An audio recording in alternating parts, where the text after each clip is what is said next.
Nella sala da pranzo il muro è interamente realizzato con una pittura a mano. Possiamo ammirare anche questa alzatina con il telefono, con la cornetta, in bakelite e ottone, anni 30, mentre una radio interamente in legno, sempre datata anni 30.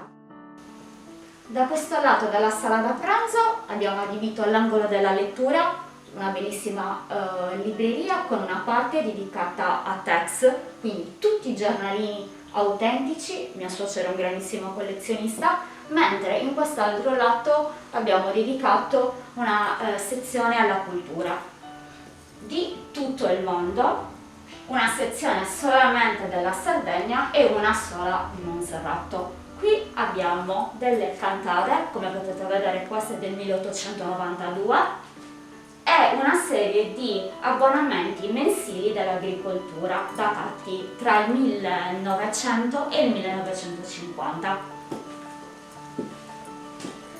Questo tavolo con questa collezione di piattini, tazzina, caffettiera, lattiera e zuppiera è datata 1874 ed è completamente porcellana, fina porcellana, oro zecchino, mentre i cucchiaini e le forchettine sono in argento decorate con gli angeli e con gli stemmi.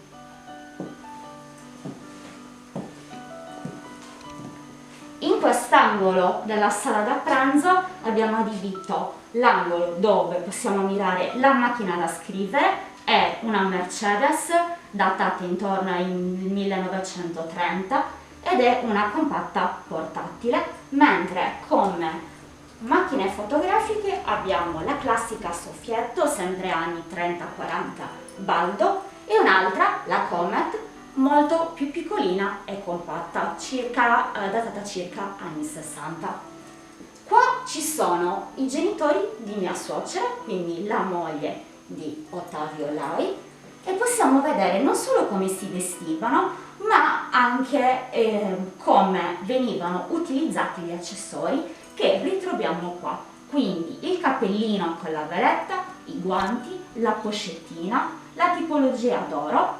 Questa borsetta è in pelle ed è datata intorno al 1890 e veniva tuttora utilizzata, mentre in basso c'è la sezione uomo, il borsalino, i portafogli e la cravatta con l'elastico. Intanto col progetto multimediale che stiamo portando avanti grazie ai social e far conoscere la cultura, la tradizione e i nostri costumi a più persone possibili. La casa Lai a Zeni è aperta a chiunque voglia visitarla, naturalmente seguendo le normative per la prevenzione del contagio del Covid-19. La cosa più importante per noi è sapere che la storia di questa casa e la storia delle nostre origini non vengano perdute. Sto scrivendo un libro, un romanzo storico inerente al percorso visivo, uditivo, sensoriale che questa graziosissima casa, questa bellissima casa tramanda a tutte le persone. Oltre a questa è la poesia che ho scritto e comunque continuerò a scriverne altre e a portare a termine il progetto del libro che oltre alla scrittura presenterà delle immagini, delle foto e delle grafiche. Questa poesia che ho scritto circa qualche mese fa è in onore della casa campidanese Lai a Zeni e si chiama Estasi della memoria.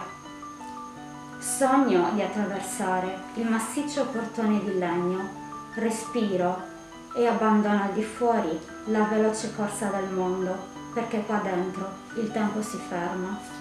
L'aria sa di antico, tradizione, cultura, sfioro con le dita, il legno, testimone di un passato lontano e da me sconosciuto. Mi accarezza la pelle, la presenza dei lavoratori, avvezzi a quelle mansioni quotidiane, da noi ormai scomparse. Sono sola, ma è come se percepissi la loro arte, la loro fatica e la loro maestria. perlustro la casa, acquisendo la senescenza di ogni oggetto presente. La voce di chi ha sempre amato questa dimora mi culla, trasmettendomi estro e fascino. Rivivo il folklore dei miei antenati, ripercorro le stanze arredate con leziosità. Ogni libro che sfoglio, ogni articolo che sfioro con le dita tremanti mi inondano di una brama di conoscenza. Mi trovo in un luogo magico, rivivo ciò che prima era testimonianza, che soli posteri facevano da padroni.